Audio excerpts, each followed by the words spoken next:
The teenage years are really difficult years. In fact, most of us remember growing up in that awkward stage, trying to fit in, emotions running high and low. And so when you think about how tough those years are for everybody, then you think about what is it like for a youth who is at risk.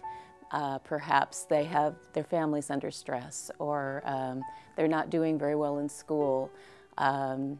Maybe there's conflict in the family, maybe there's substance abuse, maybe things that are even worse. Whatever those things are, those have a really negative impact on that youth.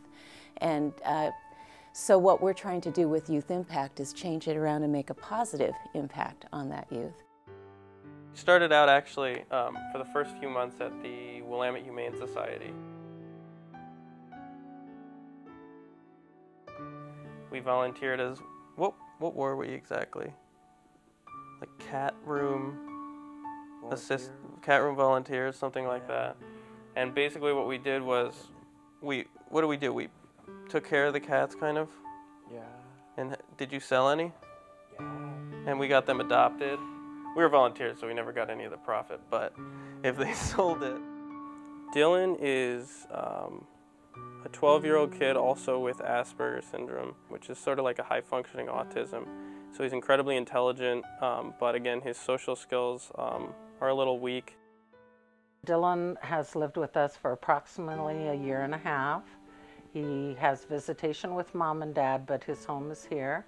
We started with the program approximately 4 months ago, and the improvements that we've seen with Dylan have been many. It came at a time when I felt a need for hope, that I needed somebody to help us. We were able to be able to feel that we had a place, someone we could talk to, someone that could help us through the really tough times. He had a lot of trouble early on working with spatial issues. He would get into people's space so close that they would feel incredibly uncomfortable. He was having a lot of trouble in school with peers. He was also having a lot of trouble at home. And so we started working on some behavioral plans at home. He's come a really long way.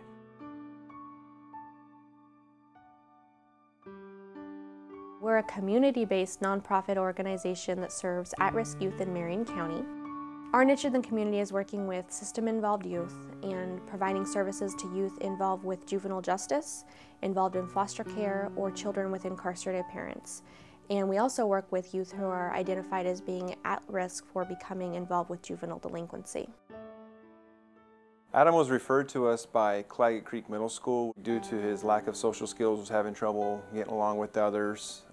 Adam would be walking down the hall, another kid would bump him on accident. Adam didn't know how to handle it, turn around and would just punch the kid. And so he was suspended a lot from school, was always in trouble, always visiting with the counselor. His father passed away 8 years ago in a car accident, so Adam didn't really have a father figure for the last 8 years, and I really believe that that has had an effect on Adam as far as a male in his life to help him and guide him. So I just try to listen to Adam, let him talk. I think he's got a lot of built-up stuff inside of him that he just needs to get out, and I think that foundation alone would help him with his social skills. Our tutor has mentioned to me that Adam has really come a long way since we started tutoring him. I mean, I went from getting F, F, F, F, F to A, C, D instead of failing everything, you know. Between him and I, we can sort some of these things together and try to, you know, put him on a good path so he can start interacting at school better. It can be a huge eye-opening experience for youth to see that this isn't the life that they're stuck with, that there's more out there, that they can make a choice and they can move forward, and that they can have the life that they want to have that's different from what they've been handed as a child. Brevin is my youngest kid. He's 8. I think I started with him when he was 7.5, which is by far the youngest kid on the caseload. Brevin was really having some trouble with some social issues in school, a lot of oppositional behavior with his teachers and with other kids his age. He was having a tremendously hard time keeping friends. He is fascinated by everything in radio and everything in rap culture. So something we did to sort of curb his obsession with gang culture and gangster, or what he thought he knew of gangster culture, was to get him more involved in actually doing some music. And one thing he really loves to do is beatbox. We'll go skateboarding, we'll do a lot of football, play catch, but these are all areas where we have plenty of one-on-one time to have conversation about what's going on in school, what's going on at home, what are some of the things that are bothering him. And it's really done in a very informal way. And it allows him to feel like, oh, I'm just having a catch and a conversation with a friend, but in reality we're having some really good conversation about some ways of changing some of the behaviors that he really is looking to change. I've known Luis now for about a year. He comes from a family his parents, they work a lot of hours. They work 7 days a week in the summer, so they're gone a lot. So Luis actually gets to spend a lot of time out in the streets, and got hooked up with the wrong crowd and ended up getting in trouble at school, was suspended, was caught with possession of drugs, and he was referred to us by the juvenile department. It's been my experience here at the juvenile department, where I've worked for many years now, that really programs do not change people, people change people, and it's the relationship that people have that really makes a difference.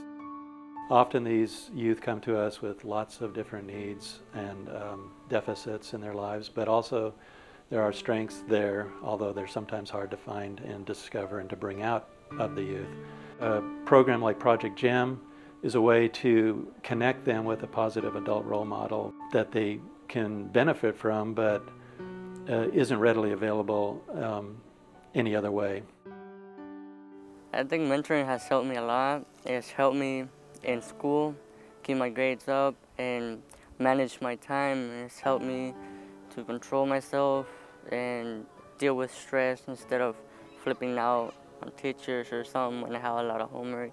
Luis had a short fuse. If someone said something that he didn't really like or agree with, Luis would kind of handle it and take it in the wrong way, and usually would lead to some sort of confrontation with the person that he had disagreement with.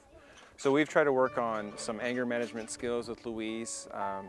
We've tried to talk about situations that he's had in the past and kind of talk through it, and just to see what he could have done differently. And just discussing these things and working on these various type of skills have helped Luis a great deal. Sarah's program is one of those that we support every single year, because we see mentoring as such a critical piece for youth who may not have had strong role models to help them figure out what it's all about, to be self-sufficient, to be able to not just have a job, but have a career, have a life that is the life that they want. But so many youth really struggle with knowing how to do that.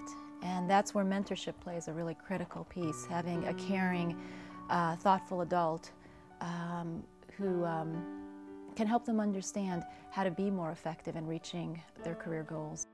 Luis right now is off of probation. He's doing very well. He's actually working right now. I think Luis has a better understanding because he did finish up pretty strong. He received an award for Turnaround of the Year at the early college program at Chemeketa. Luis graduated from Star Court, which is the juvenile drug program. Him and I have had a lot of conversation about the importance of school, grades, and for his future and all that. Luis has come a long way. There's a tremendous need in the community for mentoring. We have families that are affected by incarceration. We have over 1,600 children that were confirmed victims of abuse and neglect last year. Oftentimes when we think of abuse and neglect victims, we think of the little children, but what we see with the teenagers is that there is an impact there as well. So what happens is they retreat, they run away, they act out, and they don't get nearly the attention that they need. There's a big gap for teenagers in this community. So what we need with programs like the Youth Impact is to be able to reach out to those youth and to be able to wrap our arms around them and to be able to help move them onto the right track so that they will be successful and productive and thriving. It is probably the world's best kept secret in some ways, and what we really want to do is make it so it's not the world's best kept secret anymore. We need to have it so that the whole community hears about it, embraces it, and it's able to grow and expand and meet our community need.